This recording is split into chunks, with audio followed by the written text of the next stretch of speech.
And, I've seen this in my fellow astronomers. I mean, I remember two astronomers coming on our radio telescope, and every time they came on, they had a UFO encounter. And I said, this is weird. They're only logging 3 hours of time on the telescope every year, and every time they come on, these encounters happen. I'm logging 1,500 hours a year, and I see nothing. And I knew several other astronomers that likewise were having all this time in the telescope. They didn't see nothing, but there's a difference. They were deeply involved in the occult. The rest of us were not. Yeah, so let's talk about the term occult for a second. Now, this term has grown in popularity in recent years. Originally, occultus in Latin just means hidden. It doesn't mean anything bad. And so for anything that was hidden from the knowledge of man was considered occult. A classic example in the Middle Ages was magnets, because nobody knew how magnets worked. And so you'd have theologians like Thomas Aquinas saying things like, God has hidden from the knowledge of man what gives a magnet its virtue, its power. And that was true until the early 20th century, when we figured out how quantum mechanics works and we learned how magnets work. But nobody considered magnets. Hey, how you guys doing, YouTube? Thanks for visiting my channel. I apologize, it's not that spectacular. So Jimmy Akin right here. I really like Jimmy Akin, but he kind of fumbled a bit. We're all human. He should have just conceded. Look, he wasted a lot of time with the other generous patron of this debate. Jimmy Akin should have just conceded and maybe corrected the guy in the jargon or terminology that instead of saying occult, say witchcraft, if you understood what's going on. Let me give you some context in case you're not really privy to what's going on. So this is a debate that was on Capturing Christianity. So let me talk slow in case you want to look it up. Around roughly minute 1:05:27, a little bit before, where Dr. Hugh Ross gives his plight, and let me tell you what this is. The description is, are aliens and UFOs actually demons? A debate, Jimmy Akin versus Hugh Ross on the show Capturing Christianity. And so they're arguing if all UFO or extraterrestrial phenomenon is demonically preternatural, or is there possibly actual biological different entities with extremely superior technology that we have observed. I'm at work, you guys. I'm obviously a tactical janitor. That we have observed in our, Earth realm, or whatever you want to call it. It's a debate questioning if aliens are interdimensional beings, or are they actual entities that exist in our universe from a different location with extremely superior technology. And Dr. Hugh Ross is arguing that these are demonic forces, and Jimmy Akin's plight is to say, slow down, we don't know that for sure. We don't want to be, as religious people, we don't want to always assume that things are supernatural, because if found to be opposite, it will paint us in a negative light, as in we are too superstitious. So I would recommend watching this. Are aliens and UFOs actually demons? Jimmy Akin versus Hugh Ross on Capturing Christianity. It's a good debate. The point of this video was Jimmy Akin, as good and cool of a dude he is, and he's extremely smart, and his channel is a lot better than mine, and his channel is called Strange World by Jimmy Akin. He just wasted a long time talking about, the occult and being way too argumentative, because in the context of Dr. Hugh Ross's claim of people who practice the occult encounter alien phenomena more often, he should have said witchcraft in the context of how Jimmy Akin is talking about how the occultic isn't always isn't always negative. For example, I've done martial arts my whole life. Martial arts, in a sense, could be considered a cult. And if you're a Christian watching this, and if you think that martial arts and believing in Zen and some kind of yoga or some kind of Reiki, these other terms, is pagan, I would halfway agree with you, only in that when I did martial arts, meditation was long jogs to music. It wasn't anything like find the chi within. It wasn't anything like that. But you're right in the sense that some people really do believe in that and probably get into Eastern mysticism regarding. And if you know anything about Bruce Lee conflated all his martial art philosophies with Eastern philosophy or Eastern mysticism or whatever you want to call it, Zen, Buddhism, whatever, Eastern philosophy, mysticism, whatever, he conflated with martial arts. So practically the video is over unless you want to hear a personal story. So again, I hope that all made sense, and the video is pretty much over here, this video. But if you want to hear a story that I've told about dozens of times, I was still a young man, and I was living in these apartments. We technically had roommates, meaning like our studio's up here, their studio's down there. I am sleeping for third shift. This dude is sleeping for third shift. I'm in a relationship with some chick that's into crazy stuff. I gotta look at the screen. Crazy stuff like aliens, demons, gothic music, whatever. I can name the bands. The dude that lived over there is also with a chick of like-minded interests, but heavily into the occult or witchcraft or paganism. And so there he is in his studio apartment, sleeping for third shift, graveyard shift. Here I am up here, sleeping for graveyard shift, and all of a sudden my chick barges in the door, who went on some kind of joyride or drive with that other said chick, and she's hysterical, she's practically screaming, she's crying. Mind you, I got a pretty hard life itinerary at this time. I didn't drive a car then. I had to take the bus and literally jog to the bus, literally jog to and fro to do errands, whatever. So, she wakes me up hysterically. I think the worst, like she got touched, meaning like hard R word or molass. You get what I mean? That she got like basically SA or assaulted in a derogatory regard, or that she almost did, or that somebody threatened her, or someone tried to subdue her nefariously in a sexual context. And I was very alarmed, jumped to my feet. I'm like, what's wrong? Like, whose ass do I have to beat? Like, what do I have to do now to risk going to prison for your honor, to whoop somebody's ass for my honor because you're my chick? The whole shebang. And I asked her what's wrong, and she's like, we saw a UFO. And I was like, oh my goodness, man, I have to sleep. I'm with the basket case. Fast forward later that night, we did see two strange anomalies in the sky. This was roughly the early 2000s. This was the same night, or the night right after, there was a lunar, or I think it was a lunar, it's whatever at night, right? A lunar eclipse. Said chick downstairs in that other place, she was saying even well before this incident that there's UFO activity before whatever lunar eclipse, yada yada. Got woken up, all hysterical, just like that. Did see two weird things in the sky in the course of another sleepless night.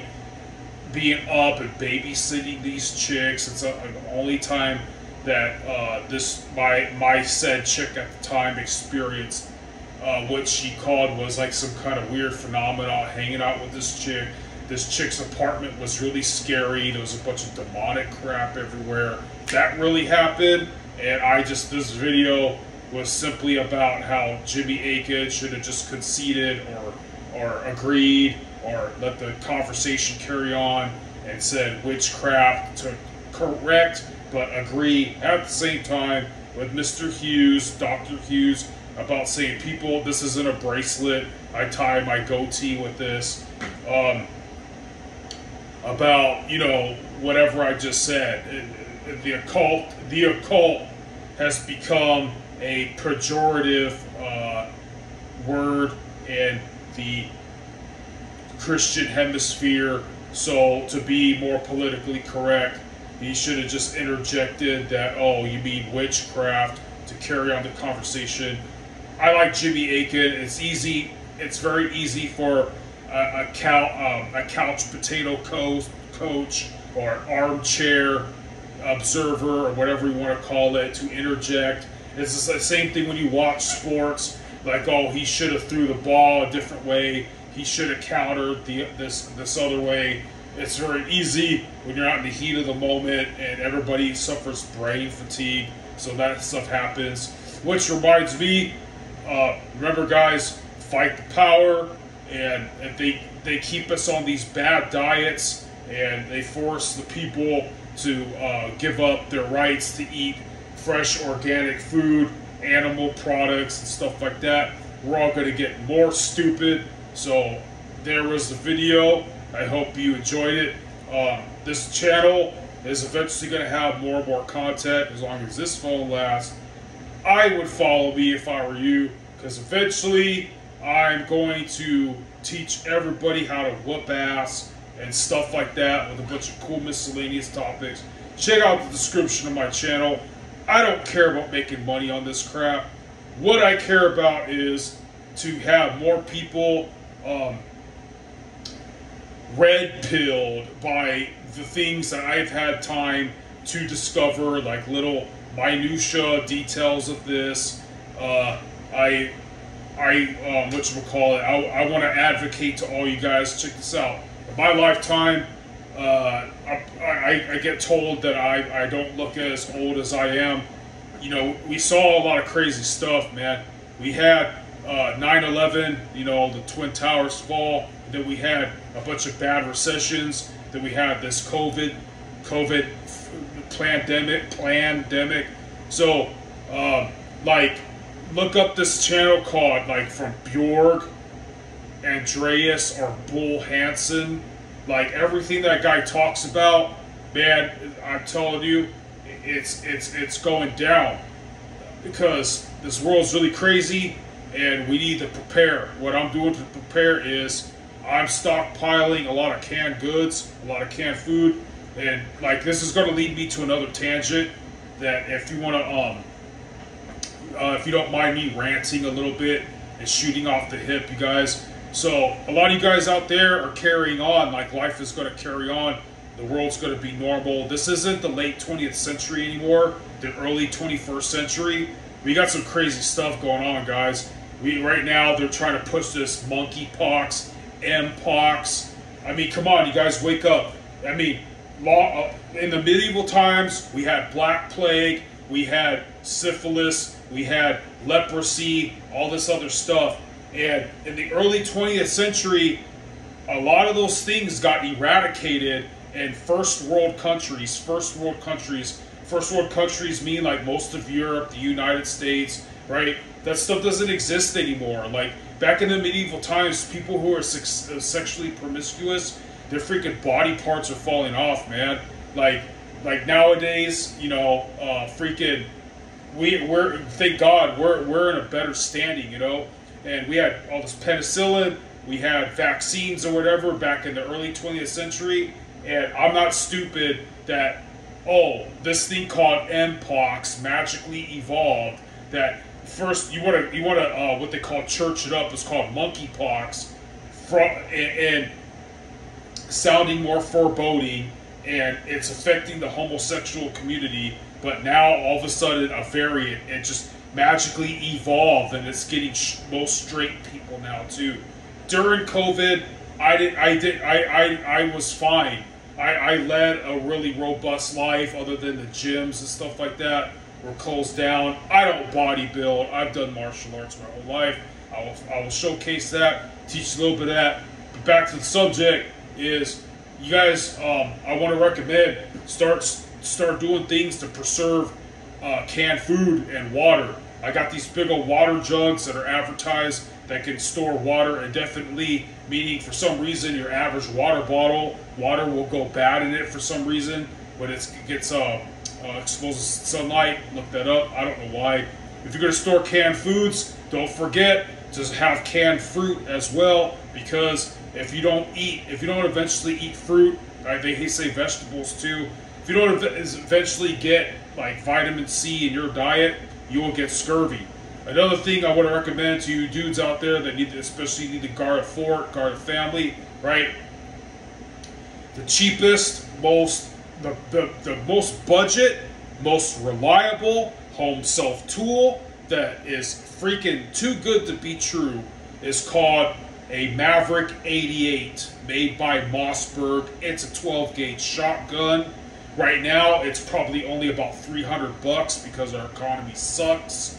Just less than 10 years ago, you could get that without taxes and all that. You could get that for like $180, $190, $200. I got my Maverick 88 like 2 years ago or something, and it was about $250. So if you want the cheapest home defense things, and don't get short shells, don't get mini shells in a Mossberg Mossberg Maverick 88 12 gauge. Get yourself for close range. You can what they call candy stripe it. Candy stripe means like when I have my 12 gauge, usually the first cartridge, the first bullet to exit the gun is going to be birdshot, whatever number birdshot. The reason being is you probably got birdshot is the best for extremely close range. Some people will say buckshot, but also the birdshot has a high spread. And if I have the time to bust a warning shot to hopefully deter the threat, a warning shot, birdshot's the safest thing. It's not only the most expendable ammo. It's also the safest thing to shoot in the air, because you just look it up. Like, it's a long explanation. Birdshot, first one to go. The second one is going to be buckshot, like usually double aught. Double aught is pretty much really easy to find. So my Maverick 88 can hold seven in the magazine. 8. I don't roll with one in the chamber, and like basically follow my channel, ask me questions why, right? So they basically just say it's 7 bullets. So the first one is a birdshot. The next few is double aught buck. Double aught buck also spreads, but it's more tight and they're bigger. It's big. That stuff is meant for basically taking down deers. Just look up what I'm saying, man. You just verse yourself in it. I don't really have time. I gotta dip out. And then the very last ammo to go out to exit my 12 gauge is gonna be slugs. And you can look up rifled slugs. Get a smooth bore. Make sure I would recommend getting a smooth bore shotgun. You could go research why. You want to get a Maverick 88. Unless you have the money to get a real a Mossberg 500 series, any other upgraded Mossbergs, or if you like Remington. And if you follow this and ask me why, I'll tell you why I like Mossberg more than Remington, but it's not the point of the story. The point of the story is preparedness for what's coming out. Reason why I have slugs in the very end of the rifle, or the very end of the gun, shotgun, is because slugs are a liability. They can over-penetrate through walls, they can hit collateral damage, but they're meant to go for distance, like as if you have a rifle now. They could shoot like 400 yards, like 200 yards accurately. And if you exhausted that much ammo, you're in such a hard firefight, evidently, that over-penetration and worrying about collateral may not be I mean, it's still a concern, but now your immediate life is concerned.